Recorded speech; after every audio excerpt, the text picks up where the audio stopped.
સર્વે વિદ્યાર્થી મિત્રો અને વાલીઓનું આજના અંગ્રેજી વિષયના લેક્ચરમાં હું હાર્દિક સ્વાગત કરું છું, અભિવાદન કરું છું। વિદ્યાર્થી મિત્રો, આપણે યુનિટ નંબર 1 એનું રીડ 1 આપણે જોઈએ છીએ। The journey of my life from earth two Everest. મારા જીવનની યાત્રા, મારા જીવનનો પ્રવાસ પૃથ્વીથી લઈને એવરેસ્ટ સુધી। તો આમાં આપણે થોડું ઘણું જોયેલું હતું વિદ્યાર્થી મિત્રો, બાકી છે ત્યાંથી આજે આપણે કન્ટિન્યુ કરીએ છીએ। આગળ વધતા પહેલા એક ખાસ સૂચના વિદ્યાર્થી મિત્રો, જ્યારે પણ તમે આ વિડિયોને જોવો છો ત્યારે તમારી સામે પાઠ્યપુસ્તકની હાર્ડ કોપી રાખવી। જે વિદ્યાર્થીઓએ પાઠ્યપુસ્તક ન લીધેલા હોય એમને શાળા તરફથી આપવામાં આવેલી પીડીએફ ફાઇલ એને સામે રાખી અને આ વિડિયો જોવો, જેથી કરીને પાઠના દરેક શબ્દ, દરેક વાક્યનું ભાષાંતર તમને વ્યવસ્થિત રીતે સમજાઈ જશે। તો વિદ્યાર્થી મિત્રો, આપણે આગળ વધીએ તે પહેલા લાસ્ટ લેક્ચરમાં આપણે જે કંઈ પણ જોયેલું છે તેનું રિવિઝન કરશું, તેનું રીકેપ જોશું, ત્યારબાદ આપણે આગળ વધશું। તો વિદ્યાર્થી મિત્રો, લાસ્ટ લેક્ચરમાં આપણે પેજ નંબર 1 સીન 1 એના બીજા પેરેગ્રાફથી જોયેલું હતું। તો એનું ગુજરાતી આપણે જોઈ લઈએ। જો કે ડબ્બો ભરેલો હતો, ટ્રેનનો ડબ્બો ભરેલો હતો, કોઈ પણ મારી સાથેનો મુસાફર એ પૂછપરછ કરવા માટે પણ આવ્યો નહીં કે શું થઈ રહ્યું હતું। આપણને ખબર છે અરુણિમા સિન્હાની સામે 3-4 યુવાન પુરુષો દારૂ પીધેલી હાલતમાં એની સામે ઉભેલા હતા। તો અરુણિમા સિન્હા એમ કહે છે આખો ડબ્બો છે એ લોકોથી ભરેલો હતો, પણ એક પણ વ્યક્તિ એમાંથી ઊભો ન થયો પૂછપરછ કરવા માટે કે ભાઈ મારી સાથે શું બને છે। તે લોકો મારો બચાવ કરવા આવવાનું ભૂલી ગયા, મારા બચાવમાં આવવાનું ભૂલી ગયા।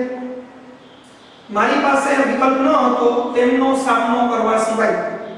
તેથી મેં એક યુવાનને પકડી લીધો કે જે મારી તરફ આવી રહ્યો હતો, તેના કોલરેથી તેને પકડી લીધો અને પાછળ ધક્કો મારી દીધો। બીજા બેને મેં લાત મારી દીધી। એક જોરદાર લડાઈ ચાલતી ટ્રેનની અંદર શરૂ થઈ। વરુ એ મારો ચેન ખેંચવાનો પ્રયત્ન કર્યો, એટલે કે ઓલા 4-5 વ્યક્તિઓની વાત કરે છે, એ લોકોએ ફરીથી બીજી વાર ચેન ખેંચવાનો પ્રયત્ન કર્યો। તેમ છતાં પણ હું તેમનો પ્રતિકાર કરતી હતી, જ્યાં સુધી તેમાંના એક વ્યક્તિએ, જેના ઉપર જમન સવાર થયેલું હતું, એવા જમન સવાર થયેલા એક વ્યક્તિએ પોતાનું સંપૂર્ણ બળ ભેગું કરી અને એક જોરદાર લાત અરુણિમા સિન્હાને ન મારી ત્યાં સુધી તે લોકોનો પ્રતિકાર કરતા હતા। હવે ઓલા વ્યક્તિએ જોરદાર લાત મારી, એના પરિણામે સંતુલન ગુમાવી ચૂકેલા અરુણિમા સિન્હા સમયસર ફરીથી પાછા ઊભા થઈ શક્યા નહીં।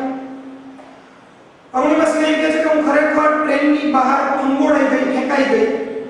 મારા હાથમાં મારો મોબાઈલ પકડીને રાખેલો હતો। હું હવામાં વચ્ચે હતી જ્યારે હું ફંગોળાઈ અને બાજુના પાટા ઉપર આવતી ટ્રેન સાથે અથડાણી ભટકાણી। મારું શરીર જે છે એ ટ્રેન સાથે અથડાયું અને ફરીથી પાછું મારી ટ્રેન તરફ આવ્યું। આમ તેમ ફંગોળાવાનું કેટલીક સેકન્ડો સુધી ચાલુ રહ્યું। પૃથ્વીના ગુરુત્વાકર્ષણ બળે મને જમીન તરફ ખેંચી તે પહેલા મારા પ્રયત્ન કરવા છતાંય મારો ડાબો પગ રેલવેના પાટા ઉપર પડ્યો। ગજબ એવો અવાજ આવ્યો અને મારો પગ જે છે એ કપાઈ ગયો। મારી જોરદાર ચીસને સાંભળવા વાળું ત્યાં એક પણ વ્યક્તિ હતું નહીં। હું હલિયા ચલિયા વગર થોડા સમય સુધી એકદમ પડી રહી। ટ્રેનની પાછળની લાલ લાઈટને હું જોતી હતી જ્યાં સુધી તે અંધારામાં મંદ ન પડી ત્યાં સુધી। ત્યાર પછી હું બેભાન થઈ ગઈ। અહીંયા સુધી વિદ્યાર્થી મિત્રો આપણે લાસ્ટ લેક્ચરમાં જોયેલું હતું। હવે આપણે આગળ વધીએ છીએ પેજ નંબર 2 અને સીન 2, બરાબર। પેજ નંબર 2 ઉપર સીન બીજું દ્રશ્ય હવે આવે છે, ત્યાંથી આપણે આગળ વધીએ છીએ। I was admitted to AIIMS, Delhi, on the intervention of the PM. I was admitted, મને દાખલ કરવામાં આવી, પેસિવ વોઇસનું વાક્ય છે, to AIIMS, AIIMS હોસ્પિટલનું નામ છે, આપણને ખ્યાલ છે, પણ ક્યાંની AIIMS? તો કે દિલ્હીની। on the intervention એટલે હસ્તક્ષેપ, દરમિયાનગીરી, દખલગીરી, of the PM એટલે પ્રાઇમ મિનિસ્ટર। પ્રાઇમ મિનિસ્ટરની દખલગીરીથી, પ્રાઇમ મિનિસ્ટરના હસ્તક્ષેપ હસ્તક્ષેપથી એટલે કે પ્રાઇમ મિનિસ્ટરની ભલામણથી મને દિલ્હીની એમ્સ હોસ્પિટલમાં દાખલ કરવામાં આવી. The union government would bear the entire cost of my treatment. The union government એટલે સંઘ સરકારે would bear ઉપાડી લીધો, bear એટલે આમ તો સહન કરવું થાય પણ અહીંયા જો ઉપાડી લીધો. The entire સંપૂર્ણ cost ખર્ચ of my treatment મારી સારવારનો સંઘ સરકારે, દિલ્હીની સંઘ સરકારે અરુણિમા સિન્હાની સારવારનો સંપૂર્ણ ખર્ચ પોતાના માથે લઈ લીધો. એટલે અરુણિમા સિન્હાને એક પણ રૂપિયાનો ખર્ચ કરવાનો આવ્યો નહીં. ગવર્નમેન્ટે એમ કીધું કે અમે આના માટે ખર્ચ કરશું, પણ ગવર્નમેન્ટે શા માટે આવું કીધું? વિદ્યાર્થી મિત્રો, અરુણિમા સિન્હા જે છે એ કોઈ સામાન્ય વ્યક્તિ નહોતા. એ નેશનલ લેવલ વોલીબોલ પ્લેયર હતા. તો આપણે પાઠની શરૂઆતમાં જોયું રાષ્ટ્રીય કક્ષાના વોલીબોલના ખેલાડી હતા. એટલે હર કોઈ વ્યક્તિ અરુણિમા સિન્હાને જાણતું હોય. એટલે ગવર્નમેન્ટે એવું નક્કી કર્યું કે સંપૂર્ણ ખર્ચ આપણે ઉપાડી લઈશું. Soon AIIMS began issuing daily medical bulletin on my status. Soon તાત્કાલિક તરત જ AIIMS એટલે AIIMS હોસ્પિટલ began શરૂઆત કરી issuing બહાર પાડવાના daily દરરોજના મેડિકલ બુલેટિન એટલે મેડિકલની સ્થિતિનો ટૂંકો અહેવાલ. બુલેટિન એટલે સ્થિતિનો ટૂંકો અહેવાલ. on my status એટલે મારું સ્વાસ્થ્ય. એમ્સ હોસ્પિટલે તરત જ અરુણિમા સિન્હાના સ્વાસ્થ્ય વિશે દરરોજ ટૂંકા લેખ બહાર પાડવાની શરૂઆત કરી. કેમ કે અરુણિમા સિન્હાના ચાહકો કેટલા બધા હશે વિદ્યાર્થી મિત્રો. એ લોકોને ચિંતા થતી હોય અરુણિમા સિન્હાની, અને બધા વ્યક્તિ એક સાથે જો હોસ્પિટલે ખબર કાઢવા માટે આવે તો અરુણિમા સિન્હા માટે મુશ્કેલીનું કારણ બને. એટલે અરુણિમા સિન્હાનો જે ચાહક વર્ગ છે એને અરુણિમા સિન્હાની ખબર પડે કે એની તબિયતમાં કેટલો સુધારો આવ્યો છે. એટલા માટે એમ્સ હોસ્પિટલ દરરોજના માટે હેલ્થ બુલેટિન એટલે કે અરુણિમા સિન્હાના સ્વાસ્થ્યની માહિતી એનો અહેવાલ બહાર પાડતી. I was told that young people, auto drivers and roadside vendors were carrying out a candle march to galvanize support for me and to pray for my recovery. તો લાંબુ વાક્ય છે. I was told મને કહેવામાં આવ્યું, I passive voice નું વાક્ય છે. that કે મને એવું કહેવામાં આવ્યું કે young people યુવાન લોકો, auto drivers રિક્ષા ચાલકો, રોડ સાઇડ વેન્ડર્સ એટલે કે રસ્તા પરના ફેરિયાઓ, વેર કેરિંગ આઉટ કાઢેલી છે, કેન્ડલ માર્ચ એટલે મીણબત્તી સાથેની માર્ચ અથવા તો મીણબત્તી સાથેની આની સ્વાસ્થ્ય જે છે એની તબિયત જે છે એના માટે જે મીણબત્તી લઈ અને રેલી કાઢવામાં આવે. તો મીણબત્તી સાથેની રેલી કાઢવામાં આવી. ટુ ગેલ્વેનાઇઝ પ્રોત્સાહિત કરવા, સપોર્ટ ટેકો આપવા, ફોર મી મને, એન્ડ ટુ પ્રે પ્રાર્થના કરવા, ફોર માય રિકવરી મારા સાજા થવાની. શું કે છે અરુણિમા સિન્હા? હોસ્પિટલમાં મને કહેવામાં આવ્યું કે યુવાન લોકો, પછી રિક્ષા ચાલકો અને રસ્તા ઉપરના ફેરિયાઓ એ લોકોએ મીણબત્તી સાથે રેલી કાઢેલી હતી. શા માટે? અરુણિમા સિન્હાને પ્રોત્સાહન આપવા માટે, અરુણિમા સિન્હાને ટેકો આપવા માટે અને મદદ કરવા માટે, અને ઝડપથી અરુણિમા સિન્હા સાજા થાય એની પ્રાર્થના કરવા માટે લોકોએ આવી રીતે રેલી કાઢી અને અરુણિમા સિન્હાને પ્રોત્સાહન આપ્યું.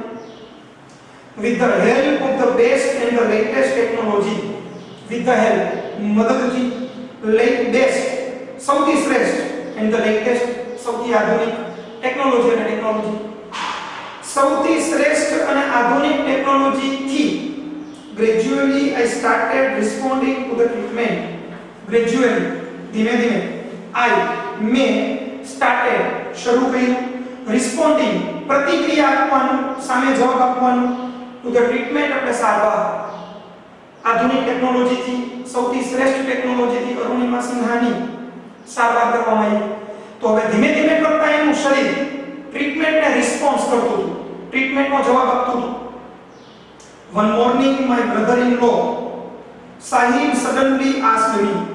One morning એક સવારે my brother-in-law એટલે થશે બનેવી. એક દિવસ મારા બનેવી કાઉન્સમાં આપ્યું છે તો my sister Lakshmi's husband, my sister મારી બહેન લક્ષ્મી નામ છે ના હસબન્ડ અરુણિમા સિન્હાના બહેન જેનું નામ હતું લક્ષ્મી અને એના પતિ એટલે અરુણિમા સિન્હાના બનેવી થઈ સાહિબ એનું નામ હતું સાહિબ. સડનલી અચાનક જ આસ્ક્ડ પૂછ્યું મી એટલે મને. અરુણિમા સિન્હા દવાખાને હતા, હોસ્પિટલમાં હતા. અચાનક જ એક દિવસ તેના બનાવી આવ્યા અને અરુણિમા સિન્હાને પૂછ્યું. શું પૂછ્યું? એવરેસ્ટ ચડોગી? હિન્દીમાં પૂછ્યું કે તું એવરેસ્ટ ચડીશ?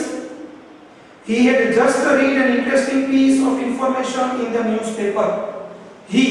તેણે had just માત્ર અથવા તો હમણાં read વાંચેલું interesting રસપ્રદ piece ટુકડો of information માહિતીનો in the newspaper સમાચાર પત્રમાં. સાહિબે હમણાં જ જે સમાચાર પત્રમાં એક રસપ્રદ માહિતીનો ટુકડો વાંચ્યો અને એ ટુકડો એને વાંચ્યો એમાં શું હતું જો હવે આવે છે. No female amputee had ever scaled Everest. No એટલે નહીં, ફિમેલ એટલે સ્ત્રી, એક પણ સ્ત્રીએ નહીં, એમ્પ્યુટી એટલે અપંગ, એક પણ અપંગ સ્ત્રીએ had ever ક્યારેય પણ સ્કેલ ચઢાણ કરેલું, ખેડાણ કરેલું હોય, એવરેસ્ટ એટલે એવરેસ્ટનું. આવી સમાચારની એક માહિતી સાહિબે ન્યૂઝપેપરમાં વાંચી કે અત્યાર સુધીમાં એક પણ અપંગ સ્ત્રી માઉન્ટ એવરેસ્ટ સર કરી શકી નથી. ઘણી બધી સ્ત્રીઓએ માઉન્ટ એવરેસ્ટ સર કર્યો પણ એ બધી સ્ત્રીઓ હતી એ એકદમ સ્વસ્થ અને તંદુરસ્ત હતી. કોઈ અપંગ સ્ત્રી હોય અને માઉન્ટ એવરેસ્ટ ચડ્યો હોય 8848 મીટરની ઊંચાઈ વાળો, આવું અત્યાર સુધી બનેલું નહોતું. આવું સાહિબે ન્યૂઝપેપરમાં વાંચ્યું. I wasn't amused. હું wasn't હતી નહીં, amused એટલે આશ્ચર્યચકિત. હું આશ્ચર્યચકિત થઈ નહીં. તમે જોજો વિદ્યાર્થી મિત્રો, અરુણિમા સિન્હાનો ડાબો પગ કપાઈ ગયો છે, અત્યારે હોસ્પિટલમાં ટ્રીટમેન્ટ લે છે. એવા સમયગાળા દરમિયાન એના બનેવી આવી અને આ વાત રજૂ કરે છે કે તું એવરેસ્ટ ચડીશ? સીડીના દાદરા ચડવાની વાત નથી કરતા કે ભાઈ તું સીડી ચડી શકીશ કે નહીં, આવું નથી પૂછતા. સીધું એવરેસ્ટ. અને એ પણ કેવા વ્યક્તિને કહે છે કે જે વ્યક્તિનો ડાબો પગ જ કપાઈ ગયો છે એવા વ્યક્તિની સામે આવી રજૂઆત કરે છે. I have lost a leg and you are talking of Mount Everest. I have lost. મેં ગુમાવ્યો છે a leg, એક પગ, and you are talking અને તમે વાત કરી રહ્યા છો of Mount Everest એટલે કે માઉન્ટ એવરેસ્ટ ચડવાની. આવું પ્રશ્નના સ્વરૂપે અરુણિમા સિન્હાને બનાવીને પૂછે છે કે ભાઈ મેં મારો ડાબો પગ ગુમાવ્યો છે અને તમે અત્યારે માઉન્ટ એવરેસ્ટ ચડવાની વાત કરો છો. I started talking to myself. I started મેં શરૂઆત કરી ટોકિંગ વાત કરવાની, માયસેલ્ફ એટલે મારી જાત સાથે. મેં મારી જાત સાથે વાત કરવાની શરૂઆત કરી એટલે કે મનોમન અરુણિમા સિન્હા વિચારતા હતા. શું વિચારતા હતા? If I could take a shot at Everest and succeed. If જો I could હું શકું, take a shot એટલે પ્રયત્ન કરવો, જો હું પ્રયત્ન કરી શકું at Everest એવરેસ્ટ ચડવાનો and succeed સફળ થાવ, જો હું એવરેસ્ટ ચડવાનો પ્રયત્ન કરી શકું અને સફળ થાવ, I would become the first female amputee to hold that record. I would become હું બની જઈશ the first સૌપ્રથમ female amputee અપંગ સ્ત્રી to hold that record એટલે સિદ્ધિ પ્રાપ્ત કરવી. hold that record એટલે સિદ્ધિ પ્રાપ્ત કરવી. અરુણિમા સિન્હા પોતાના મનમાં વિચારે છે કે ભાઈ જો હું કદાચ માઉન્ટ એવરેસ્ટ ચડવા માટેનો પ્રયત્ન કરું અને એમાં મને સફળતા મળે તો મારા નામ પર એવો રેકોર્ડ થઈ જશે કે સૌપ્રથમ એવી અપંગ સ્ત્રી કે જે માઉન્ટ એવરેસ્ટ સર કરી શકી હોય, આ રેકોર્ડ મારા નામ પર થઈ જશે. અરુણિમા સિન્હાની હિંમત જો વિદ્યાર્થી મિત્રો, એક પગ કપાઈ ગયો છે. સાહિબે ખાલી આવીને કદાચ મજાકમાં પણ આ વાત કરી હોય પણ અરુણિમા સિન્હાએ આ વસ્તુને મજાકમાં લીધી નહીં. એને પોતાની જાતને આ વસ્તુ કીધી અને પછી આગળનું પરિણામ જો. I thought about it for some time. I thought મેં વિચાર્યું about it તેના વિશે મતલબ એવરેસ્ટ ચડવા વિશે. for some time થોડો સમય, મેં થોડો સમય એવરેસ્ટ ચડવા વિશે વિચાર્યું. and then I conveyed to Sahib my willingness to take up the challenge. and then અને ત્યાર પછી I conveyed મેં જણાવ્યું to સાહિબને my willingness મારો રાજીપો, મારી ઈચ્છા to take up ઉપાડવાની the challenge એટલે પડકારને. થોડો સમય અરુણિમા સિન્હાએ વિચાર્યું. ત્યાર પછી એને સાહિબને કહી દીધું કે તમે મને જે ચેલેન્જ આપી એવરેસ્ટ ચડવા માટે એ ચેલેન્જને હું સ્વીકારું છું, એ ચેલેન્જને હું ઉપાડી લઈશ.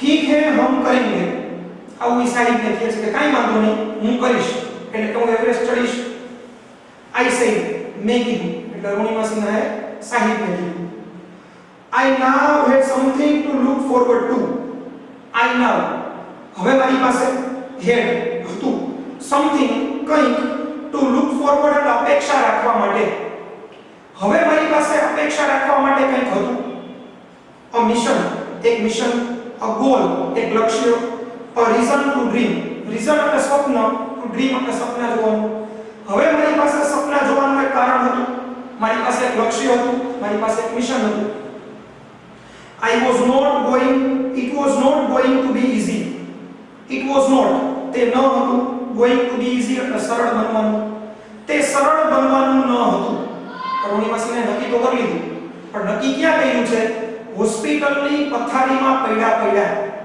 એને નક્કી કર્યું છે કે કાઈ વાંધો નહીં એવરેસ્ટ ચડીશ પણ વિદ્યાર્થી મિત્રો નક્કી કરવું અને એ પ્રમાણે કાર્ય કરવું એમાં કેવડો તફાવત છે તમને ખબર જ છે 10મા ધોરણનું રિઝલ્ટ તમારું આવી ગયું તમે તમારા માર્ક્સ જોયા 10મા ધોરણમાં પણ તમે ઘણું બધું નક્કી કર્યું હશે કે આજના દિવસમાં મારે આ એક પાઠ વાંચી જ લેવો છે પણ એક પાઠ તમે કેટલો વાંચી શકાય તમને હવે ખબર જ છે એટલે કહેવાનો મતલબ મારો એ છે વિદ્યાર્થી મિત્રો કે આપણે નક્કી તો ઘણું બધું કરીએ છીએ પણ એમાંથી થાતું પછી કાંઈ નથી ઘણી વાર અને ઘણી વખત ઘણા લોકો નક્કી ઘણું બધું કરે ને ઘણું બધું કરી પણ નાખે બે પ્રકારના લોકો છે બરાબર તો અહીંયા અરુણિમા સિન્હાએ નક્કી કર્યું છે અને નક્કી કર્યું પછી આગળ વધવાનું કામ તો મુશ્કેલ જ હતું કેમ કે એક પગ વગર માઉન્ટ એવરેસ્ટ ચડવાનું હતું બરાબર આપણે બે પગ સાજા હોય તો ગિરનારમાં દત્તાત્રેય સુધી ચડવાનું કેમ તો ન ચડી અને 10000 પગથિયા છે ખાલી બરાબર ન્યા સુધી આપણને ચડવાનું કે બે પગ સાજા આપણા અને આપણે કોઈ એમ કે ચાલો ગિરનાર ચડો Dattatreya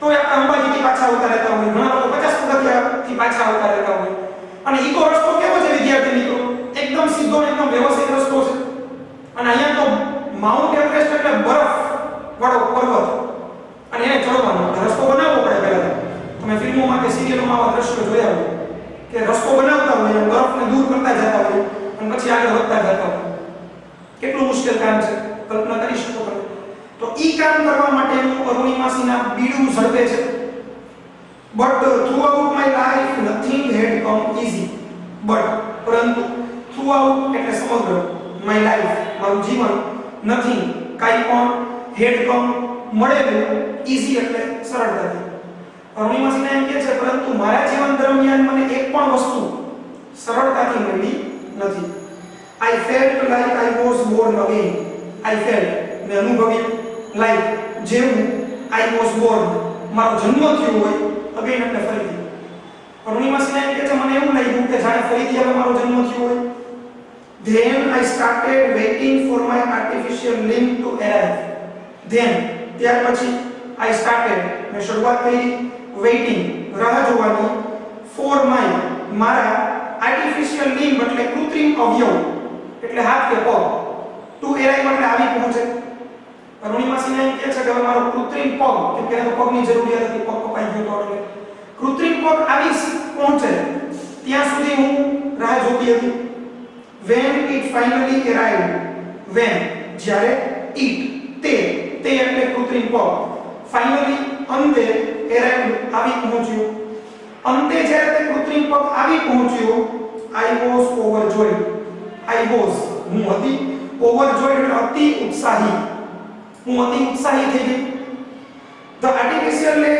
felt almost like my real leg the artificial leg કૃત્રિમ પગ felt અનુભવાતો હતો almost લગભગ like ના જેવો my real leg મારો સાચો પગ કૃત્રિમ પગ કે મને સાચા પગ જેવો જ લાગતો હતો બહુ જાજો તફાવત એમાં મને જણાતો નહોતો I could hardly feel the difference I હું could શકી hardly ભાગ્યે જ feel અનુભવવું ડિફરન્સ એટલે તફાવત ભાગ્યે જ મને તફાવત લાગતો હતો કે ભાઈ આ મારો ખોટો પગ છે સાચા પગ જેવું જ લાગતો પણ તેમ છતાં વિદ્યાર્થી મિત્રો સાચું એ સાચું અને ખોટું એ ખોટું બરાબર ફેર તો પડે 100% ભલે અત્યારે ટેકનોલોજીને કારણે અમુક જે કૃત્રિમ અવયવો છે એ મનુષ્ય શરીરમાં દાખલ કરવામાં આવે બરાબર એ કૃત્રિમ અવયવો જે છે એ સાચા અવયવોની ખોટ પૂરી શકે પણ કૃત્રિમ અને ભગવાને આપેલું ઓરિજિનલ છે તો ઓરિજિનલ જ છે એટલે આપણે બને ત્યાં સુધી ધ્યાન રાખવાનું કે ભગવાને આપેલું જે ઓરિજિનલ આપણું શરીર છે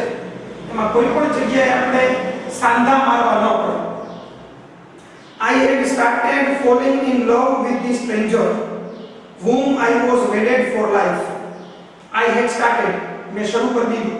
Falling in love એટલે પ્રેમમાં પડવાનું અથવા તો ચાહવાનું with this stranger, આ અજાણ્યા આપણે પગની વાત કરે છે. આ અજાણ્યા પગને હવે ધીમે ધીમે મેં ચાહવાનું શરૂ કરી દીધું. whom કે જેના I was હું હતી, wedded એટલે અવિભાજ્ય રીતે જોડાયેલું for my life અને મારા જીવન, કે જે હવે મારા જીવન સાથે અવિભાજ્ય રીતે જોડાવાનું હતું એવા મારા પગને મેં ચાહવાની શરૂઆત કરી દીધી. I had set my eyes on a mountain. I had set આ એટલે થશે ધ્યેય સાધ્યું. મેં ધ્યેય સાધ્યું કોને? માઉન્ટેન એટલે પર્વત ઉપર. હવે મેં પર્વત ઉપર મારું ધ્યેય સાધ્યું, મારું લક્ષ્ય સાધ્યું. And I needed to prepare myself with the help of this stranger. And અને I needed મારે જરૂરિયાત હતી to prepare તૈયારી કરવાની myself મારી જાતની with the help મદદથી of this stranger એટલે આ અજાણી વસ્તુ એટલે એનો કૃત્રિમ પગ. અરુણિમા સિંહ એમ કહે છે કે પર્વત તરફ મેં મારું લક્ષ્ય સાધ્યું અને હવે મારે જરૂરિયાત શું હતી તો કે કૃત્રિમ પગની સાથે હું ચાલવાની તૈયારી કરું. કેમ કે સાજા પગ હોય, આપણા સારા પગ હોય એનાથી ચાલવાનું કામ સરળ છે, પણ આ કૃત્રિમ પગ લગાડેલો હોય કદાચ નીકળી પણ શકે, એટલે પહેલા તો એની સાથે ચાલવાની પ્રેક્ટિસ કરવી પડે. એટલે અરુણિમા સિંહ એમ કહે છે કે હવે મારે કૃત્રિમ પગ સાથે પ્રેક્ટિસ શરૂ કરવાની જરૂરિયાત હતી. તો આ હતું દ્રશ્ય નંબર 2. તો વિદ્યાર્થી મિત્રો, આજના લેક્ચરમાં આપણે આ દ્રશ્ય નંબર 2 જોયું. બરાબર, તમે એક વખત ફરી પાછું એનું રિવિઝન કરી લેજો. તમને કાઈ પણ પ્રકારની ક્વેરી હોય, પ્રશ્ન હોય તો નોટ ડાઉન કરીને રાખજો. જ્યારે આપણે મળશું ત્યારે તમને સમજાવી દઈશું.